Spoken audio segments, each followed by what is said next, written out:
इस बीच जारी इस सियासी खेल के पीछे राहुल गांधी के 3 प्यादे हैं, जिन्होंने प्रदेश में पूरी पार्टी का बंटाढार कर दिया। बीजेपी ने कांग्रेस में जारी अंदरूनी कलह का फायदा उठाया।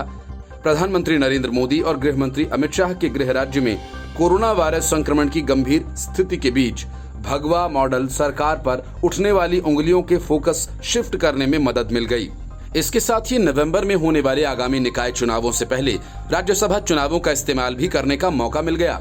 गुजरात में ये 3 नेता प्रदेश कांग्रेस समिति चीफ अमित चावड़ा, कांग्रेस विधानसभा दल के नेता परेश धनानी और ऑल इंडिया कांग्रेस कमेटी के गुजरात इंचार्ज राजीव साटव हैं। राहुल गांधी ने लाइटवेट वफादार नेताओं को आगे बढ़ाने के उद्देश्य से इन तीनों को महत्वपूर्ण पदों की जिम्मेदारी दी थी। गुजरात विधानसभा चुनावों के बाद तत्कालीन पीसीसी चीफ भरत सिंह सोलंकी ने इस्तीफा दे दिया था। वहीं सीएलपी नेता शक्ति सिंह गोहिल अपनी सीट से हार गए थे। ऐसे में राहुल गांधी को चावड़ा और धनानी को नियुक्त करने का मौका मिल गया, लेकिन सिद्धार्थ पटेल, नरेश रावल, कुंवरजी बावलिया और अर्जुन मोडवाडिया जैसे सीनियर नेताओं की भी उपेक्षा की गई। पीएम मोदी और अमित शाह के गृह प्रदेश में कांग्रेस को संगठित करने के लिए 3 युवा चेहरों को आगे लाए जाने के इस फैसले ने सभी को चौंका दिया था। अहमद पटेल जैसे कद्दावर नेता को भी साइडलाइन किया गया। इन तीनों की नियुक्ति से पहले दिसंबर 2017 के विधानसभा चुनाव में कांग्रेस ने बीजेपी को कड़ी टक्कर दी थी। इस फैसले से पार्टी में असंतोष फैल गया। गुजरात कांग्रेस कोर समिति के 30 से अधिक सदस्यों ने अक्टूबर 2018 में दिल्ली में राहुल गांधी से मुलाकात की। इस दौरान राहुल की पसंद की तिकड़ी के एक पक्षीय फैसलों को लेकर शिकायत की गई। राहुल ने एक्शन लेने का भरोसा दिया, लेकिन तीनों को संरक्षण देना जारी रखा।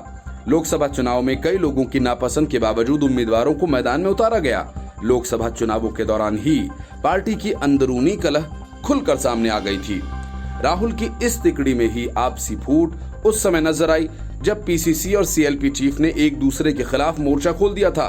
पार्टी के अंदरूनी झगड़े में ये नया ट्विस्ट था। पिछले विधानसभा चुनावों से लेकर अभी तक कांग्रेस के 16 विधायक पार्टी छोड़ चुके हैं। हालांकि कलह सामने आने पर कांग्रेस की तरफ से दिल्ली और अन्य जगहों से कुछ बड़े नेताओं को गुजरात भी भेजा गया, लेकिन कई लोगों का मानना है कि स्थिति अब नियंत्रण से बाहर है। अभी कांग्रेस के कुछ और विधायकों के पाला बदलने की गुंजाइश है। गुजरात में कोरोना की गंभीर महामारी के बीच नैरेटिव बदलने की सत्तारूढ़ बीजेपी की कोशिश और उसके पास मौजूद संसाधनों को देखते हुए ये मुश्किल भी नहीं नजर आ रहा है। Bureau report, news of India.